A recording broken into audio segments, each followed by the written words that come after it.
Hej, cześć, tu Mateusz z MadMax.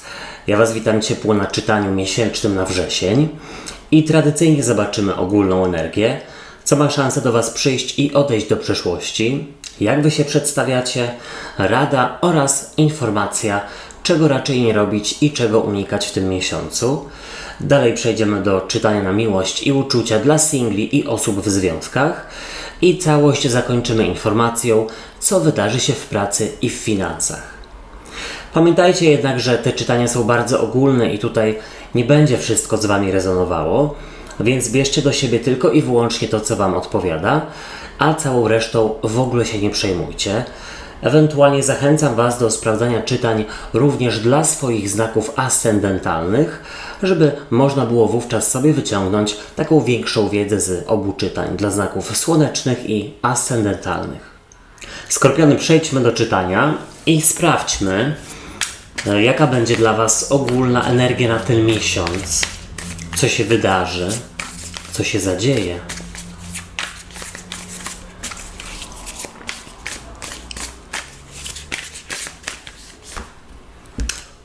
Bardzo dobrze. Co do Was przychodzi, co się pojawia, albo kto? O, tutaj środki transportu za oknem. Wybaczcie.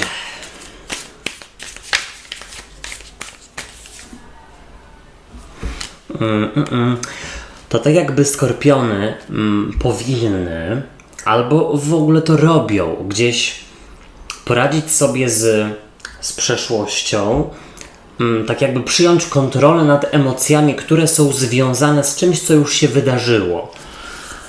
Co odchodzi do przeszłości?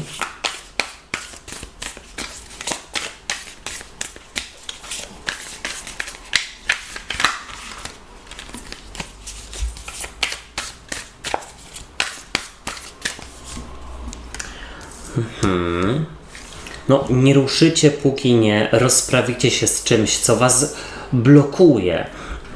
Jak Wy się przedstawiacie?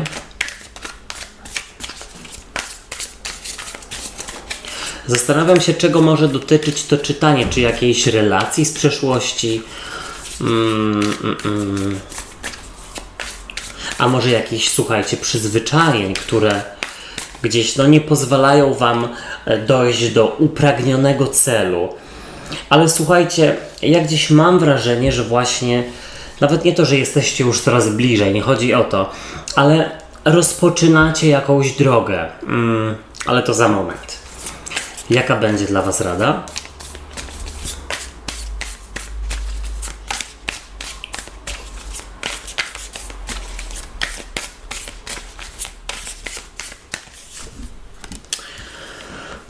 Rada to kapłan, czyli byk, ewentualnie panna lub koziorożec. I czego raczej nie robić, czego unikać?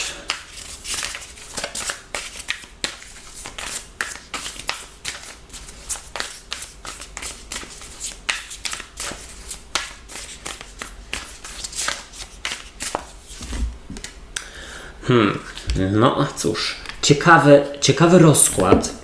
Raczej ładne karty się pojawiły, to na pewno. Powiedziałbym, że nawet spokojne. Dosyć spokojne. I w ogóle zacznę już od samego początku, bo jak tutaj będę wymyślał, to się gdzieś zakręcę. Słuchajcie, z przełożenia jest dla Was 7 monet. I jest to karta oczekiwania, cierpliwości. Karta, która mówi, że aby jakieś plony rzeczywiście tutaj były, najpierw trzeba rzeczywiście zadbać o jakiś konkretny, nie wiem, tą sadzonkę na przykład, czy tam nasionko. To już tutaj, słuchajcie, poleciałem, ale chodzi dosłownie o to, że tutaj potrzeba cierpliwości, opieki, troski, systematyczności i gdzieś tutaj wypadałoby pracować nad silną wolą w tym miesiącu.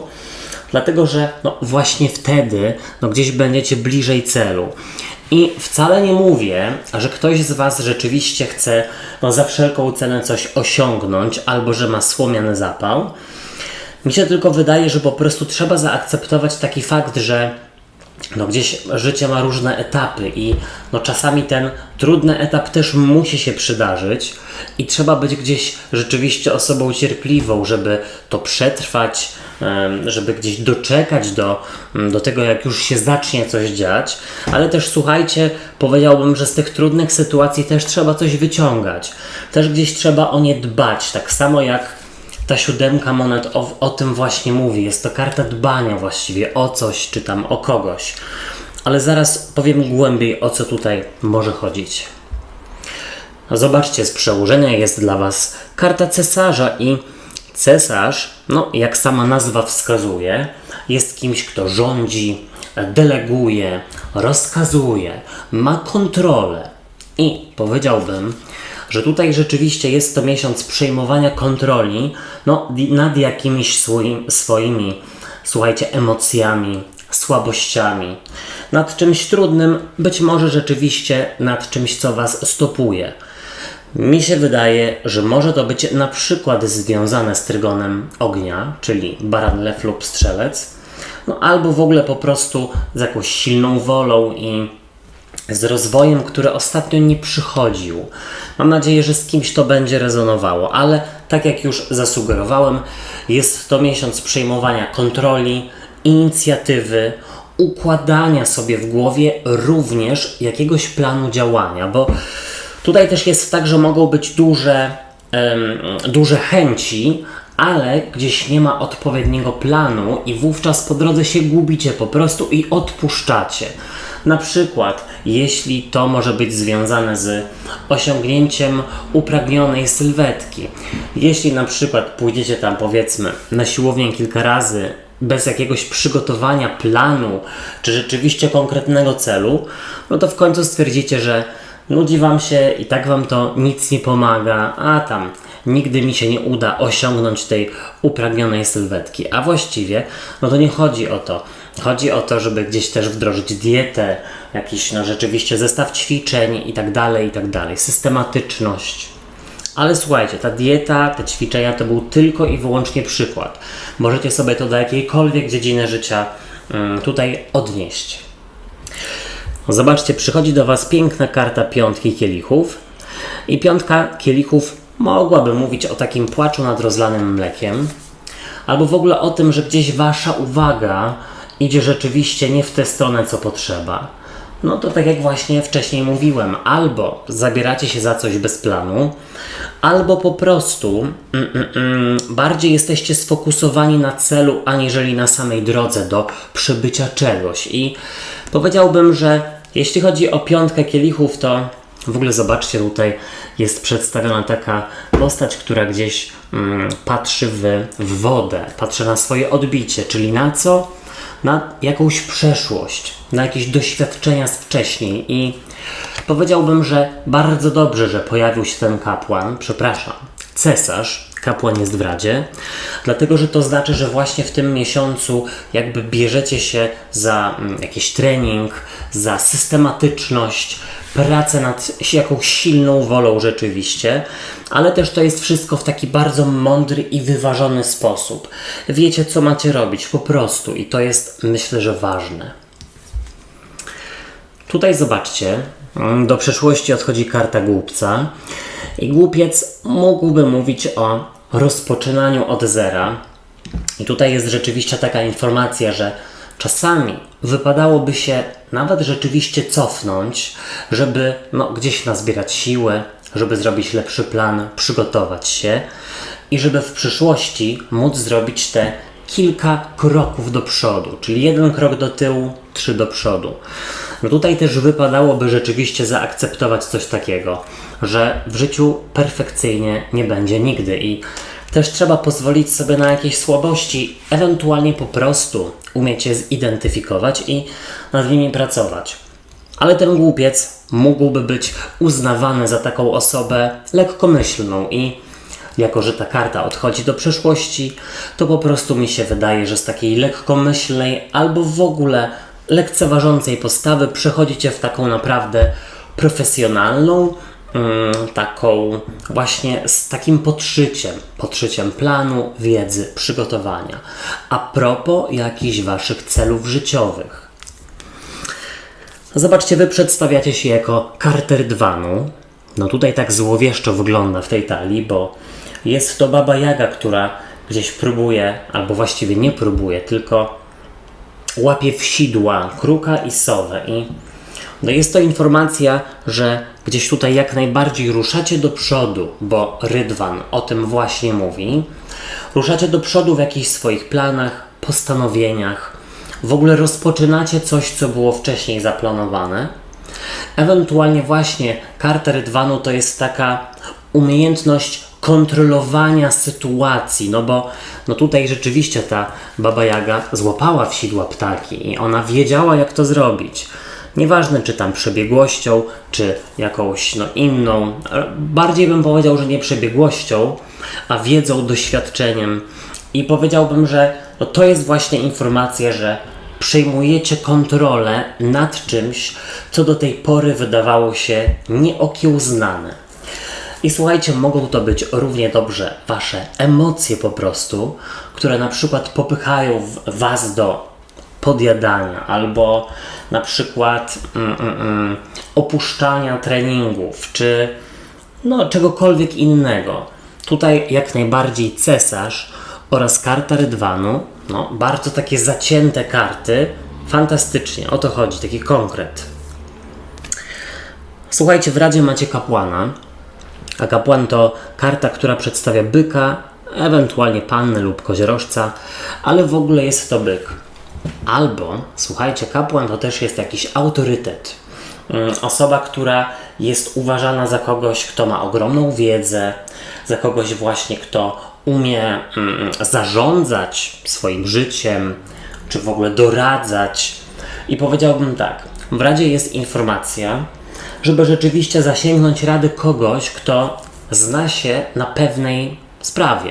Jeśli na przykład rzeczywiście już tutaj uczepiłem się tej diety lub ćwiczeń, macie zamiar rzeczywiście którąś z tych sfer tutaj liznąć, że tak powiem, i rozpocząć na przykład dietę czy ćwiczenia, no to być może rzeczywiście wypadałoby znaleźć sobie jakiegoś trenera personalnego, czy dietetyka itd., itd. W ogóle w Radzie ten kapłan sugeruje, żeby się do czegoś przygotować, żeby robić tutaj wszystko rozważnie, mądrze i też słuchajcie, tutaj jest taka informacja, że trzeba przepracować coś z przeszłości, dlatego, że to wam nie pozwala ruszyć do przodu. I to może być na przykład, powiedzmy, że nie umiecie albo nie chcecie, trudno wam jest się zebrać za naukę, za powrót na przykład na studia, a bardzo gdzieś chcecie od wielu lat. No i powiedzmy, że macie gdzieś z tyłu głowy takiego krytyka, który mówi: jesteś beznadziejny, nie dasz rady, to za drogie, ty jesteś za stary i tak dalej, i tak dalej. Trzeba by było się zastanowić, sięgnąć do przeszłości, kiedy się pojawił ten krytyk, z kogo to wynika, gdzieś porozmawiać sobie z tym krytykiem i spróbować go wyprosić ze swojego życia, bo nie potrzebujecie go zupełnie. Czego nie robić, czego unikać? Słuchajcie, jest to karta 10 buław, która przedstawia taką babuleńkę, która niesie drewno na opał na plecach. I tu jest informacja, żeby rzeczywiście sobie troszeczkę odpuścić, czy nadmierną ambicję, czy w ogóle po prostu odpuścić sobie nakładanie na swoje barki, na swoje plecy jakiejś ogromnej odpowiedzialności, na przykład dogadzaniem innym, albo zapominając o sobie, czy w ogóle, słuchajcie, to ja bym powiedział, że mogło być jak najbardziej ściśle związane z tym krytykiem, który gdzieś tam jest w waszej głowie. Tutaj jest to karta takiego za wszelką cenę starania się. Jeśli nie będziecie się starać za wszelką cenę, to nic się nie stanie. A może rzeczywiście też wypadałoby się zastanowić nad powodem, dlaczego chcecie starać się osiągnąć coś tam. Czy żeby innym pokazać, czy żeby udowodnić mamie, tacie, siostrze, partnerowi, czy gdzieś dla siebie. Przejdźmy do czytania na miłość i uczucia i sprawdźmy, jaka będzie dla was ogólna energia na wrzesień.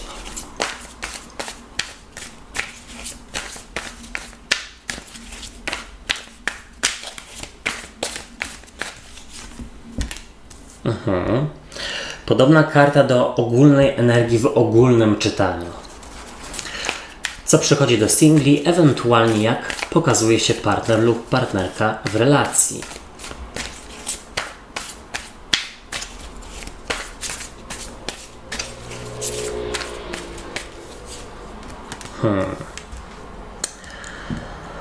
Może jakieś powroty będą. Jak wy się przedstawiacie?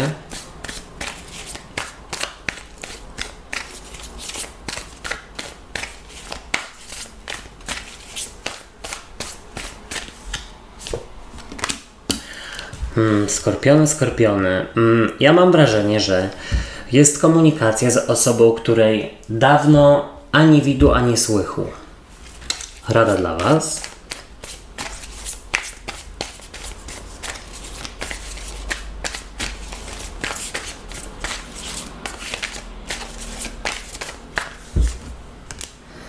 A tutaj, słuchajcie, z kolejną jest 10 buław. Wcześniej było czego nie robić 10 buław, a tutaj jest w radzie. No właśnie, czego nie robić, czego unikać.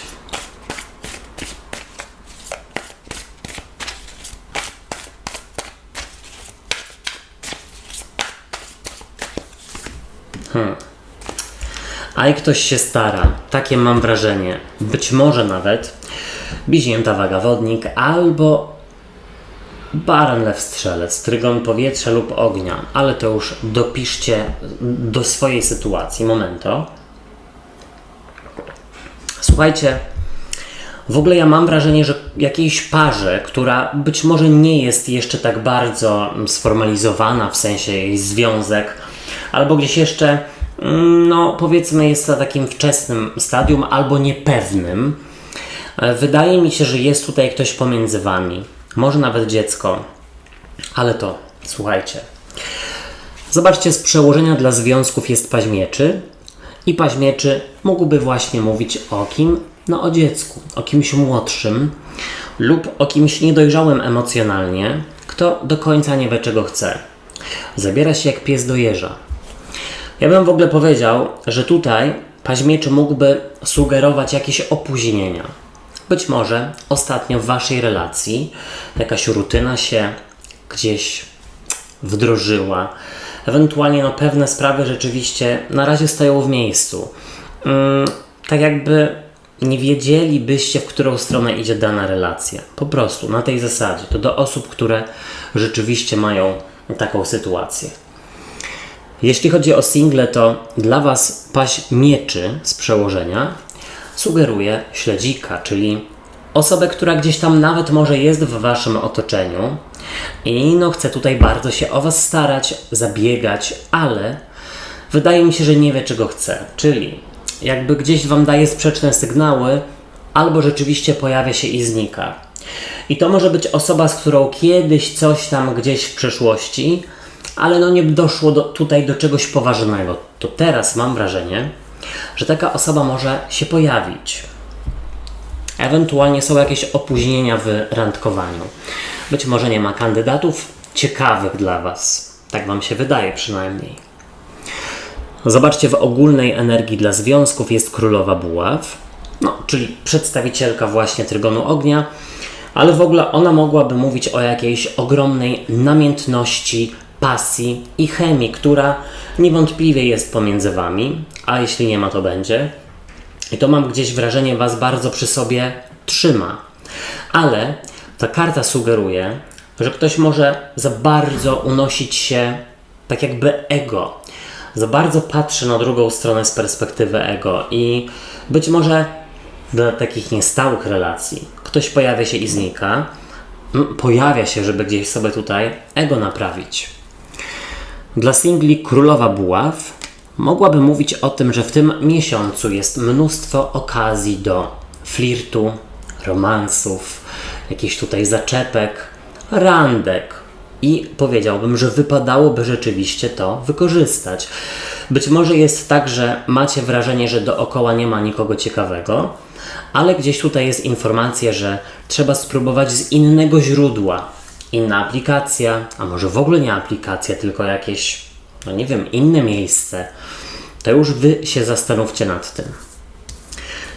Słuchajcie, partner lub partnerka w związku przedstawia się jako pustelnik. A pustelnik to może być ktoś, kto się izoluje, ktoś, kto potrzebuje więcej przestrzeni, ktoś, kto potrzebuje mniej kontroli. To wcale nie znaczy, że on gdzieś tutaj nie kontroluje. Ale słuchajcie, równie dobrze to może być przekaz dla osób, które są w cudzysłowie, to jakaś mucha mi lata, w cudzysłowie w separacji. Takiej być może związanej na przykład z tym, że wakacje oddzielnie spędzacie. Nie jakiejś takiej bardzo formalnej. Ewentualnie druga osoba ucieka od ważnych, głębokich, poważnych rozmów. Gdzieś tam, słuchajcie, no nie wiem, wykręca, no tutaj motocykl na potwierdzenie, odwraca kota ogonem. Słuchajcie, do singli przychodzi pustelnik. No i pustelnik to jest właśnie ktoś, kto był dawno niewidziany lub dawno niesłyszany. Tutaj, zwłaszcza w połączeniu z tym paziem mieczy, no ktoś ewidentnie chce do was się dobić. Ewentualnie ten pustelnik to jest taka informacja, że nawet jeśli ktoś przyjdzie, to gdzieś mam wrażenie, że wy za bardzo gdzieś te osoby, albo w ogóle większość osób porównujecie do kogoś z przyszłości i przez to się izolujecie i nie dajecie komuś szansy, mimo że nawet byłby to ktoś naprawdę ciekawy. Zobaczcie, wy w związkach przedstawiacie się jako 8 buław, a jest to karta wigoru, szybkości, komunikacji, też takiej, słuchajcie, szczerej i konkretnej. Czyli co? Wy chcecie rozmawiać, wy chcecie jakichś ewentualnie określenia się, wyjaśnień, no podczas gdy tutaj druga połówka troszeczkę sobie leci w kulki i najchętniej to umywałaby ręce i odwracała kota ogonem. Ale 8 buław to też jest w ogóle informacja, że wy potrzebujecie w związku czegoś takiego dynamicznego, większej dynamiki. Być może ostatnio było troszeczkę za bardzo rutynowo. Jeśli chodzi o single, to zobaczcie, wy przedstawiacie się jako 8 buław. No i jest to karta komunikacji. Być może właśnie nawet w internecie. I to na takiej zasadzie, że wy gdzieś tutaj nie dajecie za wygraną, ale gdzieś też mam wrażenie, że albo za szybko odrzucacie potencjalnych kandydatów lub kandydatki na randkowanie, no albo po prostu rzeczywiście szukacie nie u tego źródła, które rzeczywiście wam odpowiada i być może już czuję się tutaj momentami pewną frustrację, że nie ma nikogo, kto mi się podoba, albo w ogóle gdzieś tam próbuję, ale powiedzmy to źródło rzeczywiście nie działa. Trzeba spróbować w innym, może właśnie w internecie. Zobaczcie, dla związków jest 10 buław, no i jest to karta ambicji, starania się. No więc tak, starać się o relacje, tutaj nie odpuszczać, ale też, słuchajcie, nie brać całej odpowiedzialności za jakieś niepowodzenia lub konflikty na siebie, na swoje barki. Tutaj gdzieś trzeba rzeczywiście spuścić z tonu, ale też w ogóle podzielić się z drugą osobą odpowiedzialnością za to, co pomiędzy wami się dzieje. Nieważne, czy to złe się dzieje, czy dobre się dzieje. Po prostu gdzieś to nie może być tak, że tylko wy chcecie rozmawiać albo coś tutaj naprawiać, a druga osoba nie to, że nie chce naprawiać, ale gdzieś jest taka pasywna. Tak bym powiedział. Tutaj nie pozwolić sobie na coś takiego. Jeśli chodzi o single, to dla was 10 buław w radzie. Próbować przynajmniej na jedną randkę w tym miesiącu pójść. Dlatego, że rzeczywiście, tak jak wcześniej powiedziałem, widzę flirt, widzę namiętne chwile, widzę chemię pomiędzy wami a kimś innym, a to już jest, słuchajcie, wystarczająco dużo, żeby, znaczy może nie wystarczająco, ale to może być dobrym momentem takim zapalnym do tego, żeby wzbudzić jakieś inne emocje, aniżeli tylko namiętność, pożądanie i tak dalej. 10 buław też mówi, żeby troszeczkę, nie to, żeby obniżyć poprzeczkę, nie, tylko żeby nie porównywać potencjalnych partnerów do poprzednich. Albo nie szukać kogoś podobnego, albo w ogóle nie myśleć, że wszyscy są tacy sami. Czego nie robić, czego unikać dla związków? Słuchajcie, jest to karta kochanków. Bliźnięta? może. Ewentualnie unikać, żeby rzeczywiście stanęło pomiędzy wami dziecko lub osoba trzecia, być może taka, której się nie do końca układa w miłości, no ale tutaj wam gdzieś chce bardzo doradzać, co macie robić. Ta karta też by sugerowała, żeby nie obawiać się eksperymentów łóżkowych, tak patrząc też na cały rozkład. Może gdzieś tutaj jest rutyna. Czego nie robić, czego unikać dla singli, karta kochanków, unikać bliźniąt, albo wagi lub wodnika. Ale też słuchajcie, powiem tak, załóżmy sobie, że, albo no może nawet nie to, że załóżmy. Powiem wprost. Randki nie muszą być do niczego zobowiązujące. Absolutnie nie są. I to chodzi dokładnie o to, że jeśli pójdziecie z kimś na kawę raz, to nie znaczy, że musicie już od razu drugi, trzeci, czwarty. Jeśli wam ktoś nie przypadnie do gustu, no to bez sensu się w to pchać, bo z nadzieją, że może coś z tego będzie, no bo właśnie wtedy będzie wam się wydawało, że wszyscy są tacy sami, bo być może gdzieś podobnie ta relacja się skończy, tak jak poprzednie. Jeśli kogoś nie jesteście pewni, to się po prostu nie zmuszajcie, ale to też jest ważne, żeby za szybko nie mieć oczekiwań. Żeby kogoś poznać i naprawdę gdzieś się, zakochać czy poczuć coś głębokiego, no to trzeba kogoś rzeczywiście poznać dogłębnie, nawet słuchajcie latami. To, że ktoś daje nam uwagę przez 4 spotkania i jakieś tam SMS-y codziennie rano, to nie znaczy, że to już ma być wielka miłość. Przejdźmy do czytania na pracę i finanse. Jaka będzie dla was ogólna energia we wrześniu?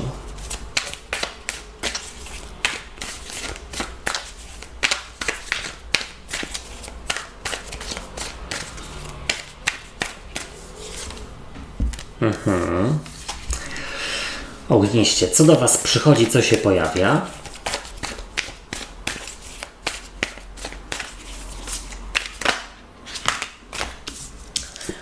No dobrze, sama karta chciała wypaść, to ją weźmy. Momento. To jakby było dużo walki o coś, co wam się należy, ale mam wrażenie, że uda wam się coś przy sobie przytrzymać. Co odchodzi do przeszłości?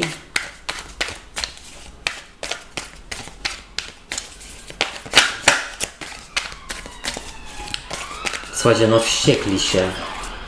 wściekli się z tymi wszystkimi motocyklami i innymi pojazdami. No cóż, nie jest to zależne ode mnie. Nie mam wytłumionego pomieszczenia, wyłożonego wytłaczankami. Jak wy się przedstawiacie?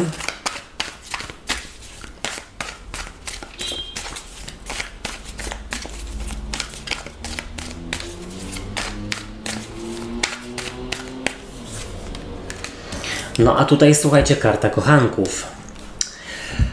No nieźle. Jaka będzie dla was rada?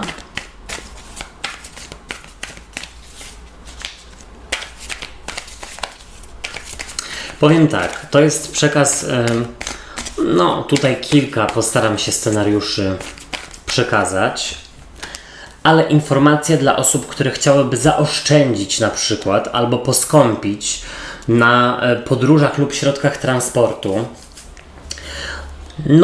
to nie będzie najlepsze. Trzeba się na pewno gdzieś przygotować przed jakąś ważną podróżą, sprawdzić wszystko podwójnie, czy tam regulacje, bilety, odprawy i tak dalej, jakieś tam oleje silnikowe, ale też słuchajcie, w ogóle może być tak, że na przykład ktoś skąpi wam pieniędzy, być może nawet na podróż służbową, albo nie chce wam się dołożyć do jakiegoś kursu, który miałby wam podnieść kwalifikacje lub w ogóle usprawnić pracę całej firmy czy działu.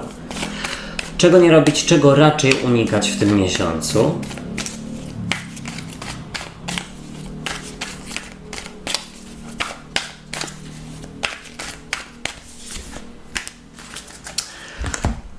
Słuchajcie, nieźle. Nieźle, bo pojawiło się sporo ognia. A ogień to pasja, to gdzieś wigor. Ale zacznijmy od tego, że z przełożenia jest dla Was 6 buław. Bardzo dobra informacja, dlatego że jest to karta triumfu, radości i zadowolenia. Być może będzie co świętować i nie mówię tutaj o wznoszeniu kielicha do góry, chyba że chcecie, ale bardziej po prostu o tym, że będzie się z czego radować.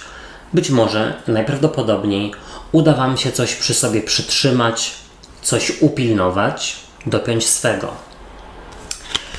Zobaczcie, w ogólnej energii jest dla Was rycerz buław, a jest to osoba, no w ogóle tutaj przedstawiona na takim ognistym koniu płonącym. Jest to osoba wybuchowa, która ma różne nastroje i gdzieś tutaj działa pod wpływem emocji. Jest w gorącej wodzie kąpana. No ogólnie pożar dookoła się dzieje. Ale tutaj chodzi tylko i wyłącznie o Wasze otoczenie i o Waszych współpracowników. Będzie dużo ognia, będzie co gasić. No, gasić pożary, ale jako, że jest karta 6 buław, no to jest informacja, że najprawdopodobniej gdzieś Wam to się udaje. Nawet z jakimś spokojem. Nawet patrzycie z takim powątpiewaniem na innych, jak bardzo się stresują w momencie, gdy Wy wiecie, że nie trzeba. Jesteście już na to za bardzo doświadczeni, albo po prostu no, już wiecie, co się z czym je. Słuchajcie, przychodzi do Was karta 4 monet, a 4 monet to są właśnie jakieś bariery, zasady, umiejętność przytrzymania przy sobie czegoś, co Wam się należy. I tutaj powiedziałbym, że może nawet być sytuacja, w której pracodawcy czy inni pracownicy no gdzieś dodają Wam dodatkowe zadania, a tutaj Wy raczej pokazujecie swoją stanowczość. Tutaj macie swoje zasady i gdzieś nie pozwalacie innym przekraczać swoich barier, żeby na przykład ktoś tutaj się lenił albo stresem lub nieprzygotowaniem no mógł gdzieś tutaj spartaczyć jakiś projekt i Wy musicie go naprawiać. 4 monet to też jest informacja, że uda Wam się uzyskać bądź nie stracić jakichś pieniędzy, o które trzeba walczyć w tym miesiącu albo w ogóle.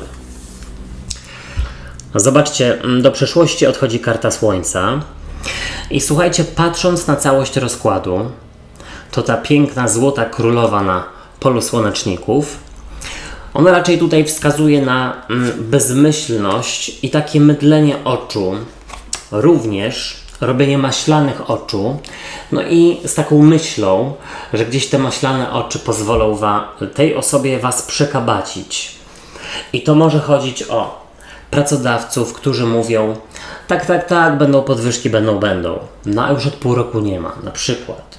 Ma być konkret, data, ile, kiedy, albo co mam zrobić, żeby ją dostać. No ewentualnie tutaj widzę, że jeśli chodzi o pieniądze, a propos alimentów, dzieci, to gdzieś czuję, że uda Wam się je otrzymać. Zobaczcie, Wy przedstawiacie się jako karta kochanków, a kochankowie to karta sugerująca podpisanie jakiejś umowy, podpisanie ugody, paktu, zawarcie tutaj rzeczywiście jakiegoś rozejmu. I powiedziałbym tak, po pierwsze, z jednej strony to Wy jesteście takimi osobnikami, które pokazują innym, jak mają się zachowywać w pracy, bo być może gdzieś przez ich nerwy i stres cały dział, no gdzieś tutaj, no jest oddziaływanie na cały dział, że tak powiem. Ale też słuchajcie, kochankowie mówi o tym, że gdzieś ze spokojem ducha uda Wam się gdzieś pod koniec miesiąca, tego września właśnie, albo już na początku, czyli pod koniec sierpnia, poczuć, że no dobra, otrzymałam to, co mi się należało. Wiem ewentualnie, jak rzeczywiście do tego dojść, żeby otrzymać to, co Wam się należy. Słuchajcie, to jest odniesienie do czytania ogólnego, gdzie był kapłan i cesarz na przykład. Zobaczcie, w Radzie jest karta Asa Mieczy, a As Mieczy to jest taki jasny, czysty umysł. To jest wszystko zaplanowane, to jest wszystko na spokojnie, na chłodno, nie pod wpływem emocji, ale rozumowo. I tak się właśnie macie zachowywać. Między innymi dlatego, że tutaj otoczenie, nawet jeśli chodzi, słuchajcie, o jakieś spory sądowe, no będzie tutaj dosyć takie rozzłoszczone i rozemocjonowane. A wy swoim przygotowaniem, dyplomacją, spokojem możecie naprawdę wiele zyskać, dużo więcej. Tutaj też jest taka informacja, żeby nie obawiać się korzystać z jakichś innowacyjnych rozwiązań i pomysłów i być może też jakąś sytuację z innej strony tutaj podejść. Tak samo słuchajcie jak w ogólnym czytaniu, czytam w miłości. Czego nie robić, czego unikać? Dwójka mieczy. Jest to karta, która sugeruje takie, odgradzanie się albo, słuchajcie, taką postawę gotową do walki, negocjacji, do rozmowy. I jest to informacja, żeby nie odpuszczać, tutaj gdzieś starania się o to, co się wam należy. Żeby w ogóle nie zakładać rąk i się nie buntować, że dobra, tutaj mi szef nie chce dać podwyżki, to ja teraz będę pracować na mniejszych obrotach. Tutaj taka postawa buntownicza nie będzie dobra. Tutaj raczej taka rozumowa, dojrzała, mądra. Co tam jeszcze? Nie zapominać o stawianiu granic. Być może należy wam się jakieś dofinansowanie z pracy na przykład, które pomoże wam jakiś kurs na przykład wykonać, może nawet na prawo jazdy. To też jest przekaz dla osób, które zastanawiają się, czy nie rozpocząć kursu na prawo jazdy. Raczej karty mówią, że tak. Moi drodzy i moje drogie, ja wam dziękuję za uwagę i życzę fantastycznego miesiąca. Subskrybujcie kanał i zostawiajcie po sobie ślad w postaci komentarzy i kciuków w górze, dlatego że pomoże mi to w rozwoju go i wtedy będzie więcej czytań. Trzymajcie się, do usłyszenia, do zobaczenia. Hej, cześć i papa.